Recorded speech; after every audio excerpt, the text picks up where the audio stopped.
Okay, I guess like we gotta talk to Kindly Ching before we can do anything else. Yeah, that was goofy. Kindly's place reeks of stale cigar smoke and fresh urine. I don't think that was the description last time. The clicking of mahjong tiles is strangely absent. In its place is a low murmur of laughter, an air of eager anticipation. All eyes are focused on a groaning figure, kneeling bloody and bound at the feet of Kindly Ching. She beckons to him with her finger, and he struggles towards her, the loud rustling of the plastic tarp crackling under his knees as he moves. His pants are wet with fear. Ooh, an acetylene torch lies on the table at Ching's right hand. Kindly Ching ignores the scene. She behaves as if all is right in the world. Ah, there's the guy. How did you sleep, my little ones?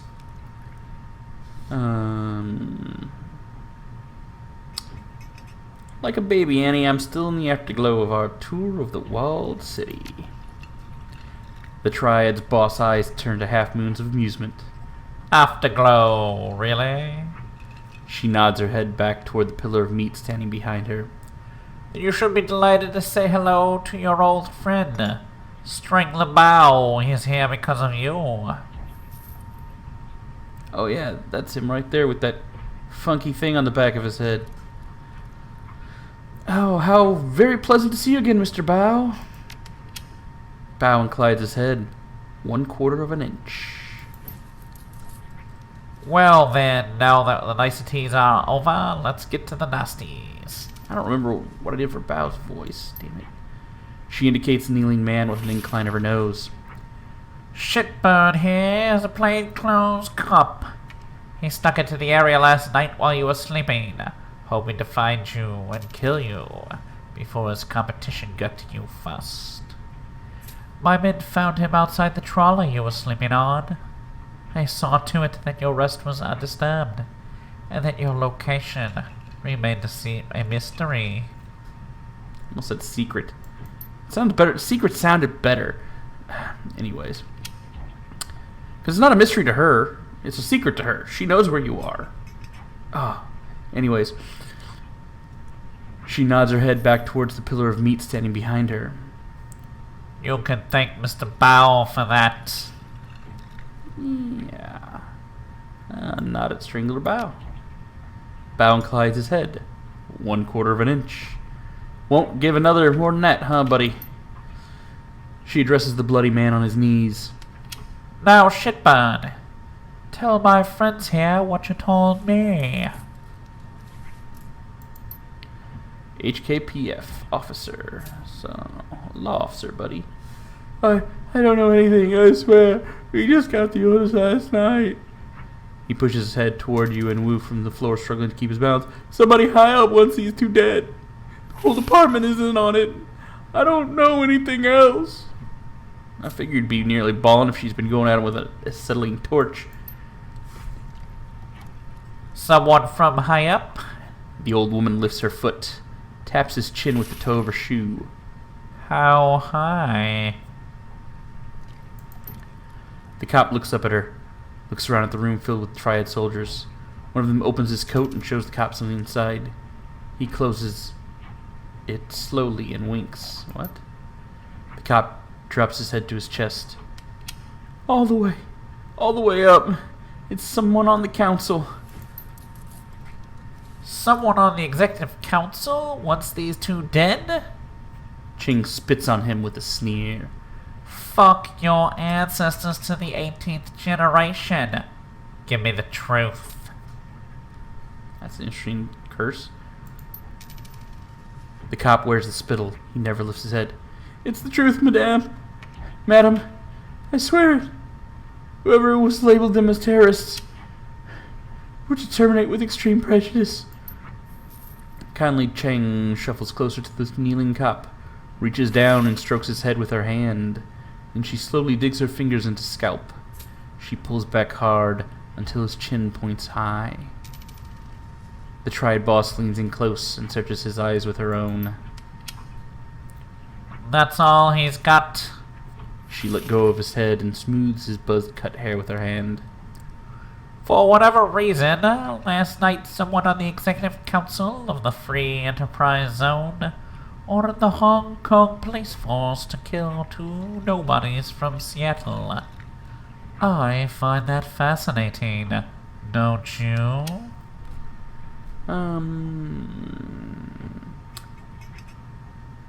Yeah, but why the need to label us international terrorists? She strokes the policeman's cheek with the back of her hand. Her rusty voice becomes sweet as she explains. Rusty, sweet, grindy, sugary. I'm just gonna keep doing what I do. She sounds like somebody who talks like what I said. I talk like, except for maybe more feminine. I hope I don't sound very feminine. I'm not a female. And anyways, although I'm trying to make female voices. Propriety, my darling. When the government has someone gunned down, they prefer to make it appear justified. The people feel safer when their murderers feel like part of civilization. My, but you have definitely fallen into the deep end of the pool. Seattle isn't like Hong Kong. There, the megacorps control the government. Here, the corps are the government. The exec council is chosen by corporate board of governors. They're basically the legislative and executive branches of the Hong Kong government in one tiny package. 8 people call all the shots. Neat and efficient. Conley Ching steps back from the cop and lights one of her thin black cigars. For the wage slaves and civilian sheep, the corporations are a pantheon of gods who wield absolute power. She looks around the room. But not for us. Oh, dang it.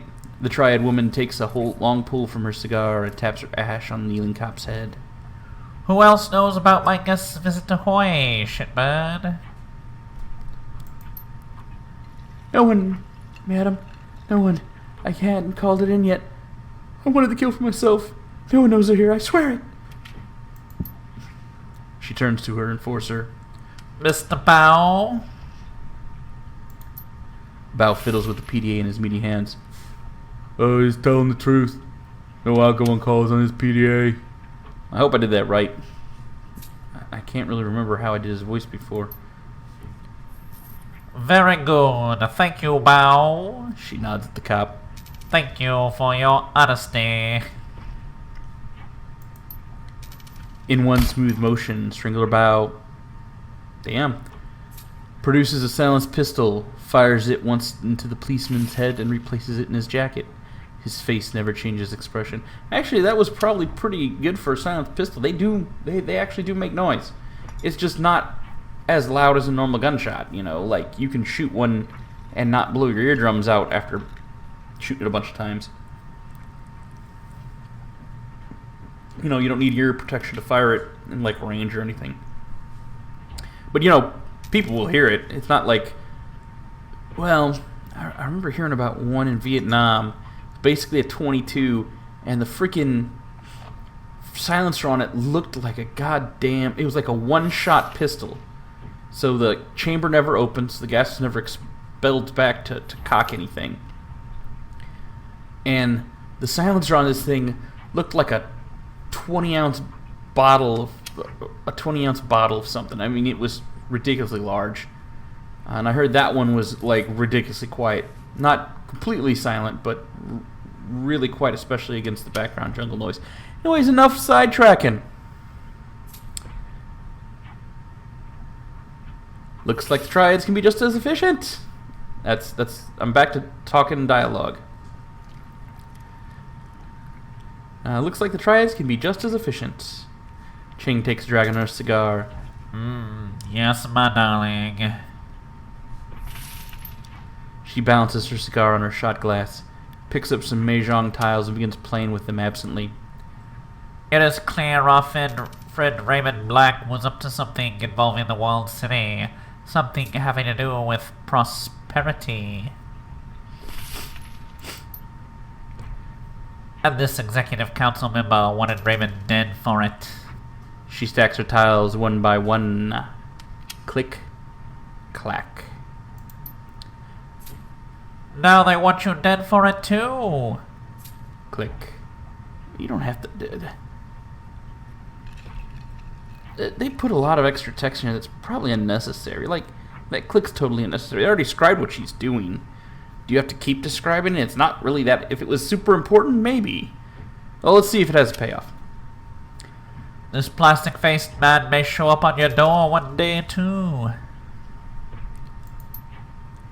She knocks the pile over and it clatters to the table loudly. See, it didn't make any difference. The smile's kind of okay, but... anyways.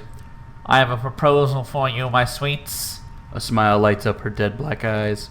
Work for me? With Nightjar and Gutshot dead, I find myself with 2 job openings. Fill them. I have need of deniable assets here, players unaffiliated with the Triads, who can take care of some of the more unsavory business needs about town.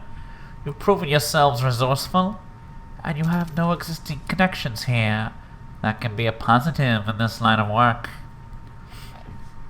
See, Duncan, I knew it. She wants us to become Shadowrunners. Yep, you saw that coming. In exchange, I will keep you safe from pests like this one. She nods at the body on the floor. The pool of blood on the plastic wrap continues to widen.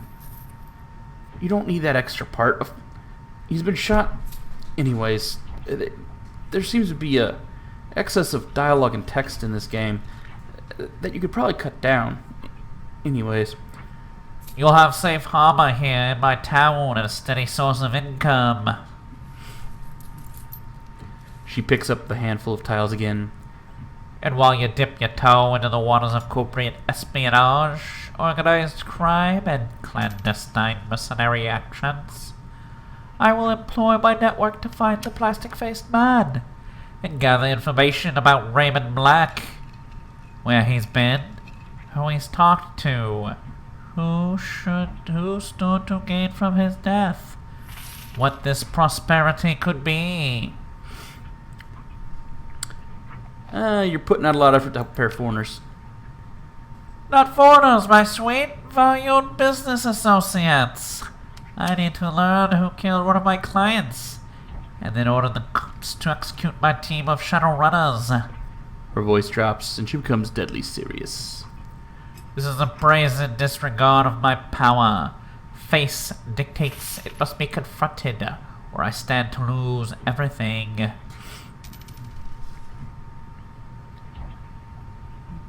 How would the arrangement work? I find the right jobs for people with your talents. You do what our clients cannot do for themselves. I take a finder's fee and a small percentage of your earnings. You make a lot of million very quickly. It's all very civilized. She leans in. Work with me. Allow me to help you make money. Let my network work for you and help you find out what you've gotten yourselves into. Without my help, you won't last a day out here. You are completely out of your depth, I'm afraid. You need a partner. Kindly Chang will be your partner. Wu's hand goes to his hips. He drops his head and shakes a little amused. It was just like you said, Minister. Shadowrunners. Glad I had some time to think about it. Process. He grips the back of his neck, squeezes hard, rips his hand away. Ah, fuck it. I'm not a cop anymore. That guy's dead. He nods, decision made. I'm in. What about you?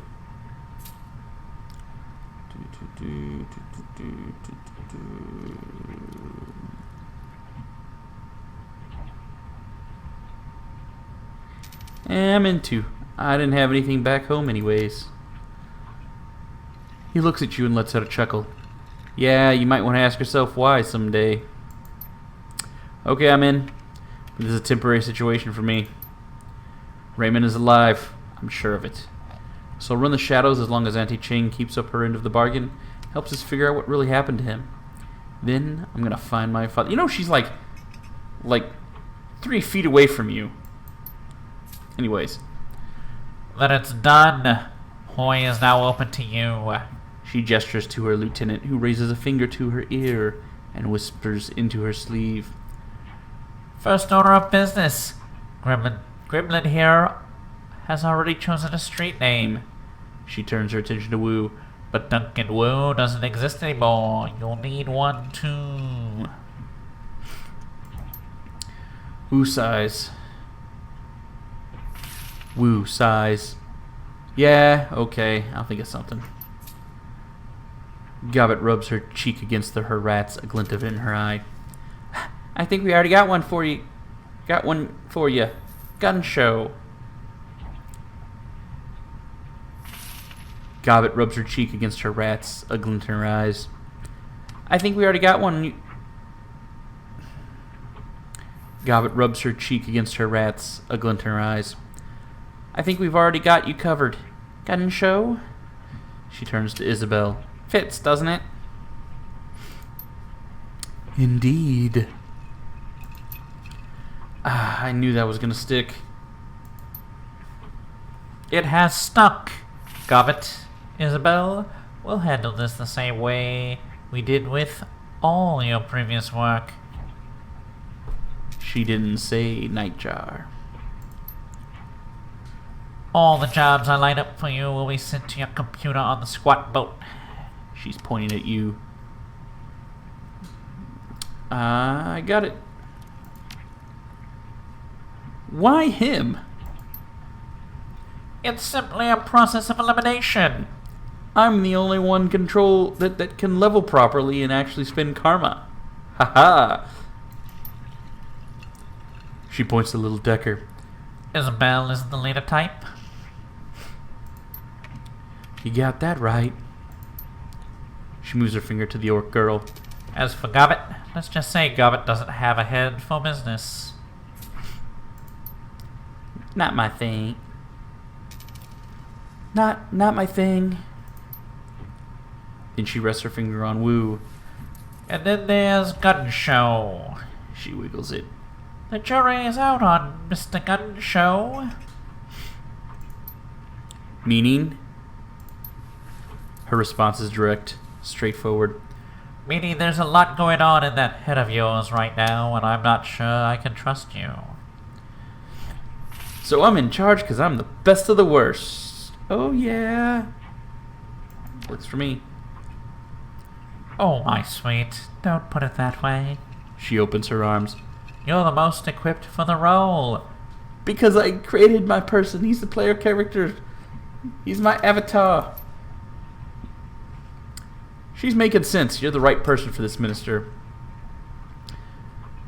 Okay, then I guess I'm running the show because... game.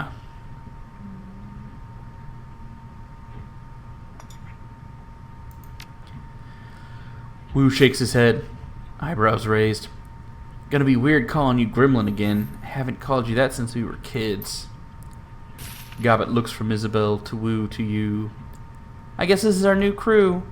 The rabbit on her shoulder scurries to the top of her head. Rabbit. Rat. The rat on her shoulder scurries to the top of her head for a better view. Well, it kind of looks a little bit like a rabbit from there, except for beady eye and... rabbit have teeth like that. I mean, you can't really tell that well. They're rodents. Both of them are rodents.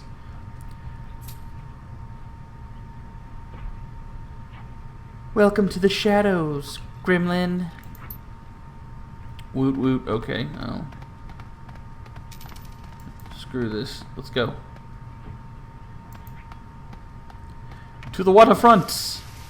Crew advancement available. Clicking the icon in the lower right corner of the screen will open the crew advancement menu. Here it is. Let's see. Aha, little Gobbets. Shall we give her more ranged combat skill or magic? Well, she's the only magic person I got, so magic it is.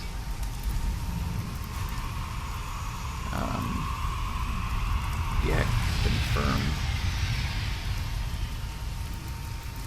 Oh, I guess there we go.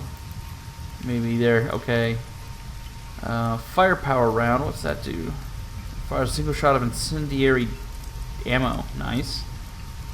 Does 2 damage, pierces 2 armor, costs 1 AP, cooldown 1, and then we got crowd control. 2 AP damage and balances target, making them easier to hit on subsequent attacks. The ability cannot do critical damage. You know what? I like taking AP down, then those people can't shoot back. So we'll do that one.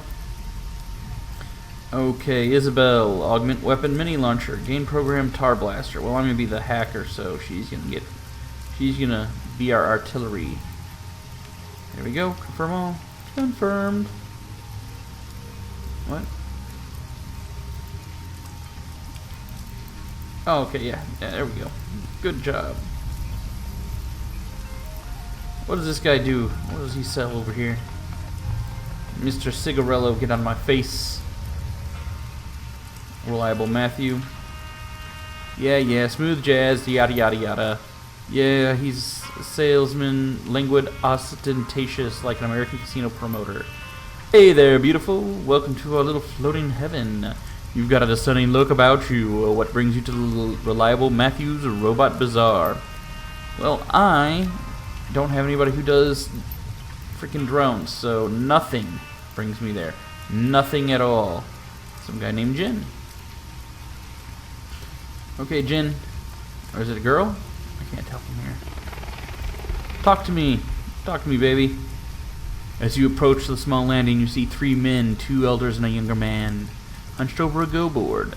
The juxtaposition of the 2 white-haired, white-bearded men and the black-haired man is almost comical. Together, the 3 resemble the small black and white stones of their game. Despite the variety of ambient distractions, the 3 men remain acutely focused on the game. One of the elders, a round-faced man with a I always have problems with that word. I know what it means, I just have a problem pronouncing it. Beatific,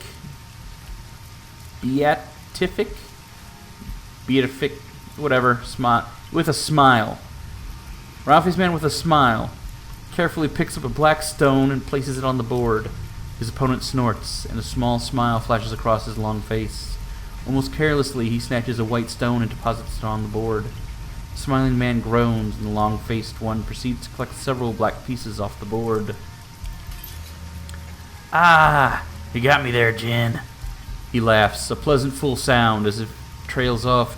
He spots you watching the game. A broad smile brightens his cheek. Why, hello there, young man. Something you need? The long-faced man gives you a cursory look and continues to collect black stones.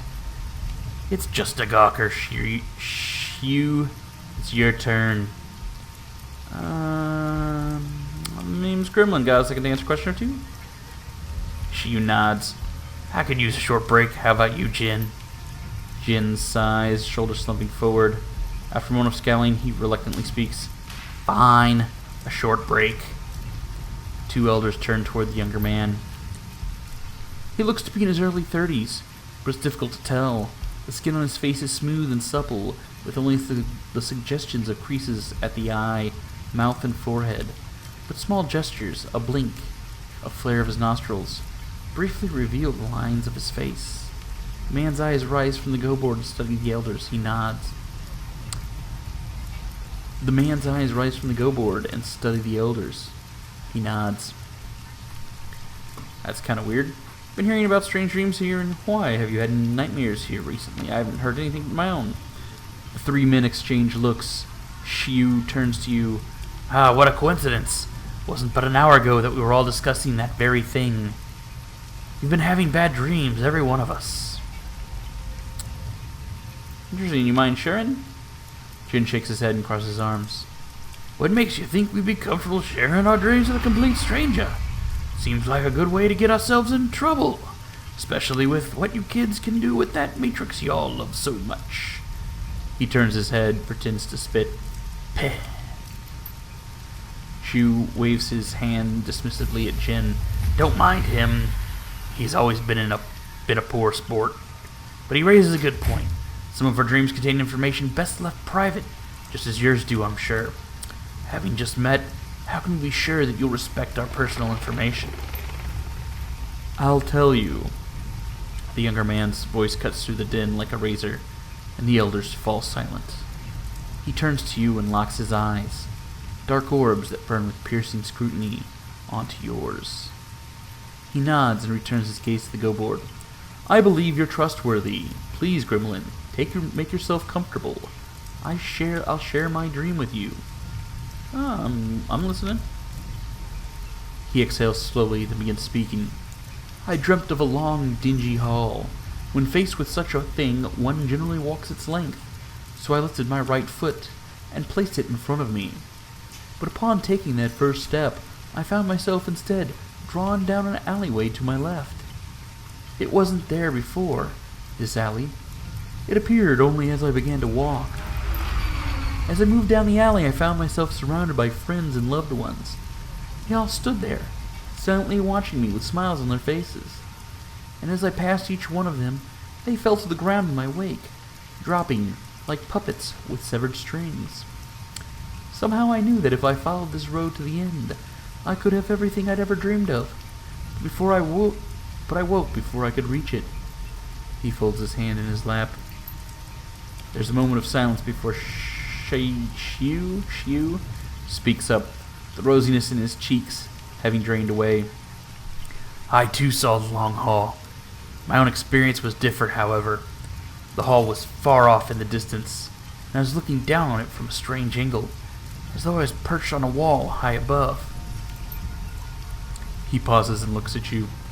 You know, young man, Gremlin, you look very much like the person I saw walking that hall. He moved steadily down the path, walking at an even pace, and just behind him, a great and terrible shadow followed. Of course, I don't have the best view up there on that wall, or wherever I was. Could have been anyone.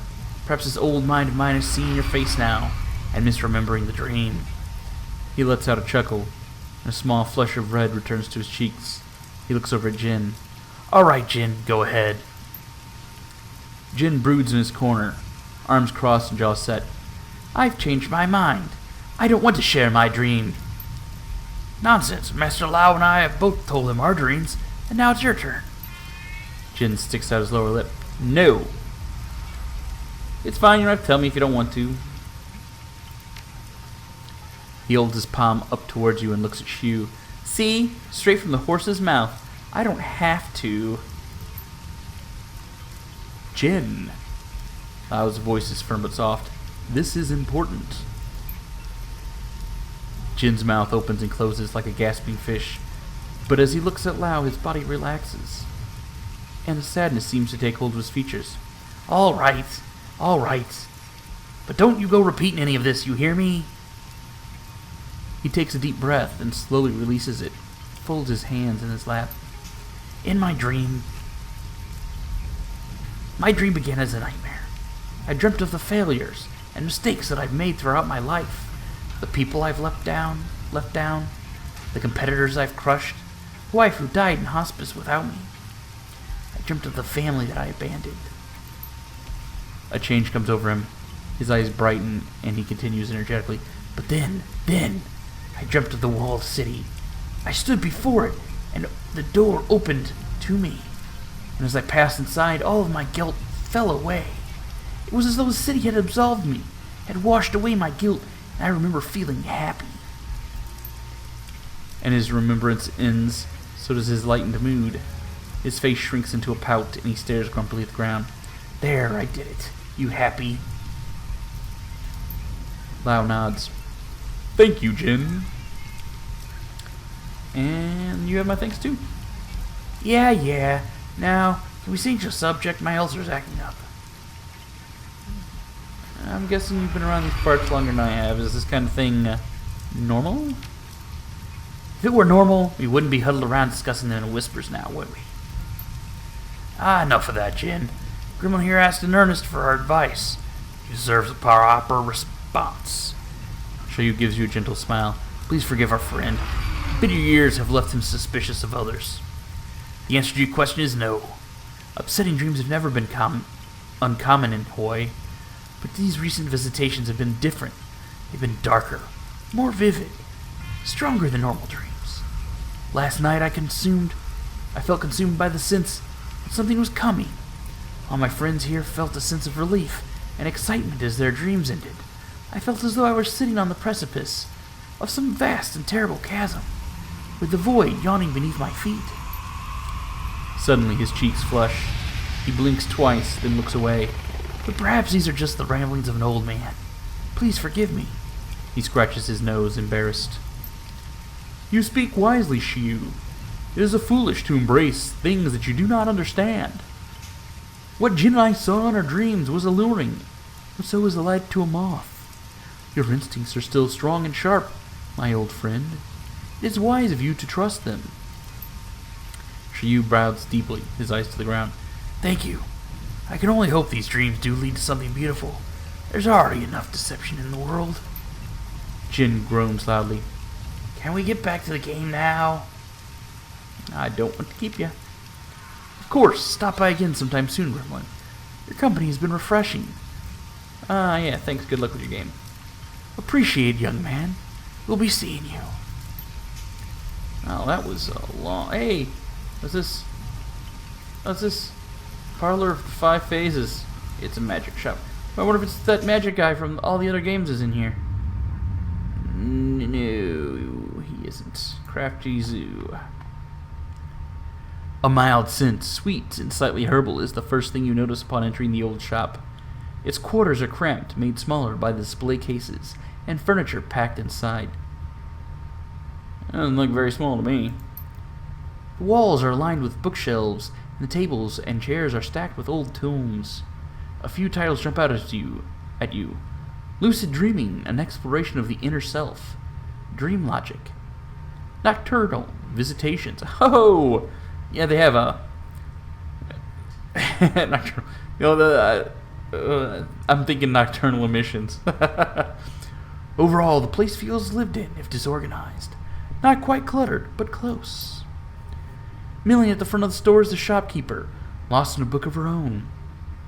She's tall for a human, probably close to 2 meters in height. Her physique is typical bookworm. Not overweight, but you can't see any muscular definition either.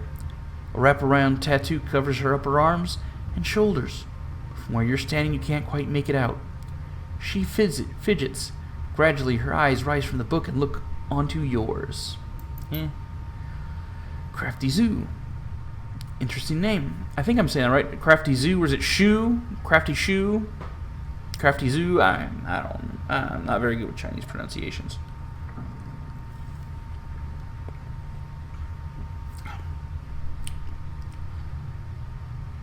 Welcome. I don't believe I've seen you here before. She sets down her book and sweeps a strand of black and pink hair behind her ear. Name's Crafty. Gremlin, nice to meet you. She shakes your hand. Her grip is surprisingly firm. So, Gremlin, what can I do for you? I've got spells, alchemical reagents, foci, whatever you want, really. Might have to do some digging to find it, but if it's magical, it's around here somewhere. Hey, Crafty, have you had any vivid dreams lately? Her face is unreadable. Her eyes lock onto yours. As a matter of fact, I have, Gremlin. But we all get the occasional vivid dream. Nothing special there. Really? Then why are you reading up on them? She flicks her wrists dismissively. Sure, it's a little weird that we're having them, but these types of dreams are common in the walled city. Nothing to get all worked up about. Probably. They're common? Explain. She nods. Common as the cold. My mother devoted her life to researching the walled city and the magical phenomena within it, so I grew up with stories about the city. The recurrent, creepy dreams being one of them. I've never been inside the walled city myself, but Mom went in pretty regularly and experienced the dreams. Yeah, your mom sounds like an interesting person. The sides of her mouth dip into a shallow frown. Sure, she was interesting, but not praiseworthy. Okay, yeah, I'm done with this conversation. See you around. Bail time.